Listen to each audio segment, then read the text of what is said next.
جی واڈا صاحب کچھ کہنا چاہ رہے تھے. دیکھیں عوان صاحب نے کہا بڑے پیار سے مجھے کہ میں ڈیموکریسی کے اندر بلیو نہیں کرتا, میں پارلیمنٹیرینس کے اوپر مجھے بتائے میں ماضی نہیں بھولتا. ٹھیک ہے جی. دیکھیں جب آپ ایک بوجھ تلے دبے ہوئے ہو نا, ایکسپائرڈ لاشوں کے ساتھ چل رہے ہو, میں پوری پولیٹیکل لیڈر اس میں بھی شامل ہوں. ٹھیک ہے, میں جرنلائز بات کر رہا ہوں. میرے والد صاحب عوان صاحب 50 سال سے گاڑی چلا رہے ہیں, ان کے تجربے کو کوئی بیٹ نہیں کر سکتا. کیا وہ آج فراری چلا سکتے ہیں؟ نہیں چلا سکتے نا. زمانہ بدل گیا, زمانہ چینج ہو گیا. اب آپ پرانے زمانوں کے حساب سے چلنے کی باتیں کریں, تقریروں کی باتیں کریں, اشتہارات چھاپنے کی باتیں کریں, لوٹری کا ٹکٹ لے کے میلے کے اندر چلے جائیں, بڑے بڑے ہوٹلوں میں چلے جائیں, کھانے کھائیں, بجٹ کی تباہی کریں. آپ مجھے بتائیں ایک ڈیلیگیشن جاتا ہے چیف آف آرمی اسٹاف کی سربراہی میں, اتنا سا سپر پاور کے ساتھ بیٹھتا ہے, انویسٹمنٹ کی بات کرتا ہے, گروتھ کی بات کرتا ہے, پیس کی بات کرتا ہے, پاکستان کے لیے کچھ لے کے آتا ہے. سینٹ سمیت جتنے آپ وزٹ دیکھ لیں پاکستان کی ہسٹری کے, آج بھی, پہلے بھی اور آگے آنے والے بھی, ایک دینے کا فائدہ پاکستانی ملک کو فائدہ ہوا ہے. یا لوگ مر رہے ہیں اس ملک کے اندر. ڈیموکریسی کی آپ بات کرتے ہیں عوان صاحب, آپ بھی چیمپئن ہو گئے 24 میں آ کر. میں آپ کو بتاتا ہوں, اس ملک میں کھمبا ہے, لائٹ نہیں ہے, چولہا ہے, گیس نہیں ہے, اسکول ہے, بکرے اور بیجیاں اس کے اندر چلائی جا رہی ہیں, بچوں کے پیروں میں چپل نہیں ہے, نالے اور فلڈ کی آپ نہیں گئے. آپ چھوڑیں ڈیموکریسی کی بات کو, آپ 75 سال میں چینی اور گندم کا بحران نہیں ختم کر سکے. اس کو بند کریں, تالے لگائیں پارلیمنٹ کو جو ہم پہ خرچ کر رہے ہیں, ضائع کر رہے ہیں پیسے, تو ضائع کر رہے ہیں تو اس کو بند کریں. واڈا صاحب کی پارٹی کو لے آئیں اور بس. میری بات سنیں میر صاحب, واڈا صاحب کی کوئی پارٹی نہیں ہے نا. میر صاحب میری بات سنیں. میں جیسے عوان میں جاتا ہوں نا, وہاں مجھے بادشاہ سے کم نظر آتا ہے. جیکٹ کے اندر بھی گرمیوں میں 45 ڈگری میں وہاں ٹھٹر رہا ہوتا ہے آدمی. بند کریں تنخواہیں, بند کریں پرکس اینڈ پریویلیجز. اس ملک کے اندر غریب جو ہے بچہ مر رہا ہے بلبلا کر. تو آپ کہہ رہے ہیں پارلیمنٹ کو تالا لگا. میں کہہ رہا ہوں انکمپٹنٹ لوگ, اگر میر صاحب آپ کی جگہ کسی نالائق آدمی کو بٹھا دیں اور بولیں کہ 8 بجے کا شو چلاؤ اور ریٹنگ لے کے اور خبریں لا کے دو, تو پھر قصور تو جو لانے والا ہے آپ کو اس کا ہے نا. تو قصور اگر عوام نے کہ نہیں کی بے قصوری, تو اس کی سزا پورے پچھلے آپ نے ہر کسی کو آزمایا, سارے لوگوں کو آزمایا. کون سا بندہ فٹ؟ اچھا ایک میرا سوال ہے چھوٹا سا. آپ کہتے ہیں عمران خان صاحب نے جیل کاٹی, زبردست کاٹی, تو 14 سال زرداری صاحب نے کاٹی ہے, وہ جیسے جوانی کی کاٹی. نہیں میری بات سنیں, وہ جیسے کاٹی ہے, وہ جیل اور خان صاحب کی جیل میں بڑا فرق ہے. 2 سال ہے اور 14 سال ہے بھائی. تو میری بات سنیں, آپ 25 کروڑ کو لوگوں کو ڈینائی کر رہے ہیں, ان کا رائٹ آف ووٹ آپ ڈینائی کر رہے ہیں, تو ہم تو کہتے ہیں اس کو تالا لگائیں. آپ کی پارٹی پہلے بھی کئی دفعہ رہ چکی ہے اس ملک میں. اگر انہوں نے 40 سال میں کوئی ترقی کی ہے ملک کی, تو پھر لے آئیں ایک دفعہ, پھر آزما لیں آپ کی پارٹی کو. سر میری ریکویسٹ سنیں نا سر, 16 سال جو آج آپ کی پارٹی ہے نا جی, اس میں میں پیدا اس پارٹی کے اندر ہوں. جی جی مجھے پتہ ہے. اس پارٹی کی 10 سال مورل, فائنینشل, اکنامیکل, ایتھیکل, ہم نے وہ چیزیں گزاری, ہم نے جیب سے پیسہ لگایا ہے, ہم نے خون پسینہ لگایا اس پارٹی میں. آپ کو تو اس پارٹی کا بھی ABC بھی نہیں پتا. اچھا واڈا صاحب میں ایک چھوٹا میری ریکویسٹ ہے آپ سے, سنیں میری بات سنیں واڈا صاحب, مجھے نہیں پتا, آپ زائچوں سے نکلے, آپ زائچوں سے آپ چھوڑ چکے ہیں. میری بات سنیں, آپ میری پارٹی پہ بات نہیں کریں گے. اب آپ کی پارٹی نہیں ہے وہ. میں یہ کہہ رہا ہوں کہ آپ یقین نہیں رکھتے ڈیموکریسی پہ. اس ڈیموکریسی کے اندر کیسی ہو پھر, وہ کیسی ہو ڈیموکریسی؟ ہائبرڈ سسٹم جیسے آپ چلا رہے ہیں ایسے ہو. بات سنیں, ہائبرڈ سسٹم آپ بیٹھے کیوں ہیں پارلیمنٹ میں؟ پہلے ہی بیٹھے. آپ بیٹھے کیوں ہیں؟ اگر آپ اس کو آج مجھے بتائیں, میں وکیل ہوں, مجھے کہیں کہ جی آرمی کورٹ کا آپ جج بن جائیں, تو میں تو نہیں بنوں گا کیونکہ میں اس کو پسند نہیں کرتا. آپ ڈیموکریسی کو پسند نہیں کرتے. مجھے ایک سوال کرنے دینا واڈا صاحب سے. واڈا صاحب یہ جیسی بھی ڈیموکریسی ہے اس میں بہت سی خامیاں ہیں, لیکن ایک انگریزی کا محاورہ ہے کہ the best dictatorship is worse than the most dirtiest democracy, یعنی کہ بدترین جمہوریت جو ہے وہ بہترین آمریت سے بہتر ہے.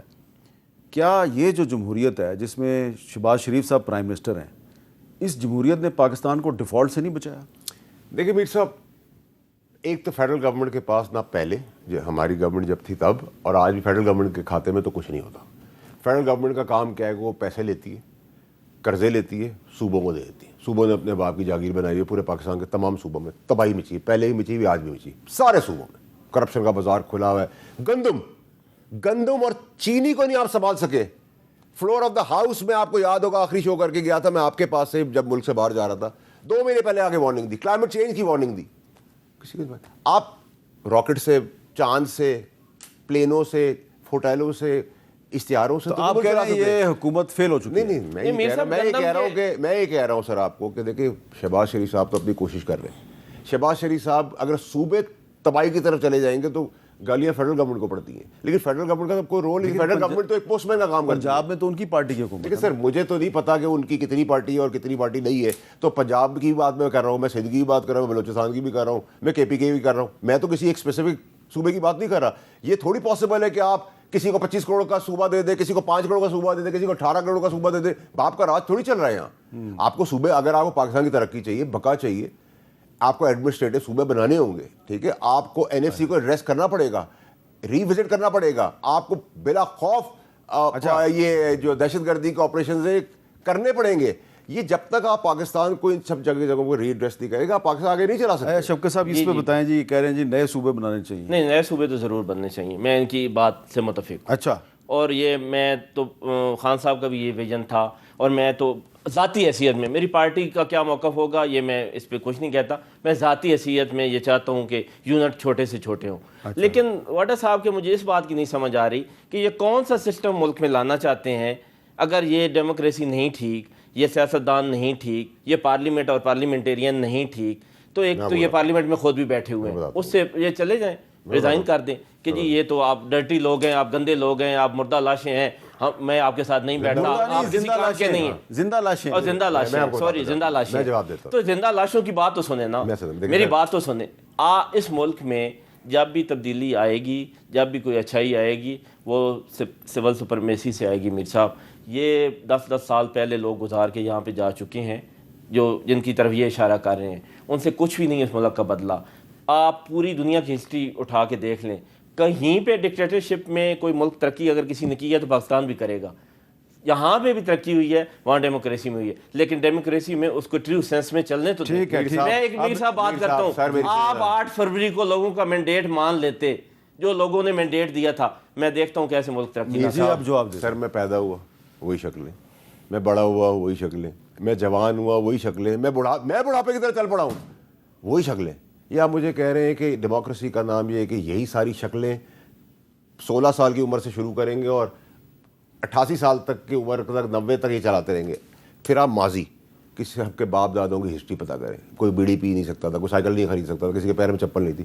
سب انڈسٹریلسٹ ارب پتی کھرب پتی ہو گئے جمہوری سسٹم کے اندر. ٹھیک ہے، کوئی بیک گراؤنڈ نہیں ہے. اچھا، جو عوام کو چاہیے چیزیں، آٹا، دال، چینی، ایجوکیشن، گاڑی، سائیکل، موٹر سائیکل، بینک، ہر چیز کے مالک تو یہی سیاستدان ہیں. تو ان سے آپ ریلیف کیسے مانگ رہے ہیں؟ اور اس ملک کا بگاڑ کرنے والا کون ہے؟ یہی سارے سیاستدان ہیں. انہی سیاستدانوں نے سمیت everybody across the board including me. آپ نے کہا میں کیوں، میرے لیڈر پہ آپ لگائیں کرپشن کا الزام. ارے میری بتائیں کچھ بنایا ہے میرے لیڈر نے؟ اگر میرے لیڈر نے کچھ بنایا ہے، بھائی میرے لیڈر نے کہا کہ چوروں کو ننگا کریں تو چوروں کو پھر ساتھ بٹھا لیا گیا اور ان کو حکومت دے دی گئی. پھر کرتے نا چوروں کو ننگا. کانٹریڈکٹ کریں میری بات کو. جب میں یہ بات آپ کو کراس دا بورڈ کرتا ہوں تو آپ کہتے ہیں اوکے یہ کیسی بات ہے؟ نئے چہرے آ رہے ہیں، میرے جیسے عام آدمی بھی آ گئے ہیں پارلیمنٹ میں. اچھی بات ہے نا سر، اسی کو کہہ رہا ہوں. تو اسی طرح جمہوریت چلے گی تو ہم لوگ آئیں گے. جمہوریت نہیں چلے گی تو ہم لوگ کیسے آتے پارلیمنٹ میں؟ پرانے والے آپ کی پارٹی سے بھاگ گئے اس لیے آپ لوگ آئے. چلے جیسے بھی آئے ہیں، اس تسلسل میں آئے ہیں نا، جمہوریت کے تسلسل میں آئے ہیں. کسی اور تسلسل میں کوئی بندہ نہیں آ سکتا. میری گزارش سر آپ سے یہ ہے کہ دیکھیں شیخ محمد، آپ کے پاس شیخ محمد صاحب کی ایک مثال ہے. بارشیں ہوئی دبئی کے اندر، انہوں نے جتنی گاڑیاں، جتنے گھر، جتنے فلیٹوں کا نقصان ہوا، دبئی نے ان کو واپس کیا اپنی جیب سے اور کہا خود بناؤ. یہ نہیں کہ ہماری سرکاری جگہ سے بنواؤ. اور امپلیمنٹیشن اس کی ایسی کی کہ 100 سال تک اب بارش کا مسئلہ دبئی میں نہیں آئے گا. تو جو دکھایا اپنے ملک کو، جو کر کے بتایا، آسمان پہ دبئی چلا گیا. ٹھیک ہے، آپ کے پاس سعودی عربیہ کے پرنس محمد بن سلمان صاحب کی مثال سامنے. اس نے اپنا نہیں دیکھا، پرایا نہیں دیکھا، اچھا نہیں برا دیکھا، کالا سفید نہیں دیکھا. انہوں نے سب کو ہوٹل میں بند کیا، سانڈوں کو، سب سے پیسہ ریکور کیا اور اپنے ملک کو آسمان پہ لے گیا. یہ چیز یہاں کیوں نہیں ہو سکتی؟ کیوں نہیں ہو سکتی یہاں یہ چیز؟ کہ کسی کو نہیں پتا کس کی کرپشن کی فائل کیا ہے. آپ دیکھیں میر صاحب، یہ ایک ایوالونگ سائیکل ہے پاکستان کی ڈیموکریسی کی. کل کا ٹھگ آج کا ساہوکار بن جاتا ہے، اور جو آج کا ساہوکار ہوتا ہے کل کا ٹھگ ضرور بنتا ہے. یہ گھومتی ہے سائیکل. ٹھیک ہے، تو میں تو آپ کو کلیئرٹی سے بتا رہا ہوں. اگر آپ کو روکے نا اس سائیکل کو، روک رہے نا، میں سینٹر بنا اور 55 ارب روپے پہلی میٹنگ میں 55 ارب روپے پاکستان کے بچا کے ریورس کرا کے دیے. ٹھیک ہے، 50 کروڑ روپے ایک بچا کے دیے. ہم نے اپنا کام کرے. جیسے ہم یہ بھی نہیں کر سکے گا عوام صاحب، ہمارا باہر کوئی نہیں ہے. ہم کسی کی چائے کی میں یہ کہہ رہا ہوں کہ میں یہ نہیں کہتا کہ سارے لوگ ٹھیک ہیں، لیکن اسی سسٹم سے ہی اچھائی کی. اچھا، یہاں پہ میں نے جی ایک بریک لینی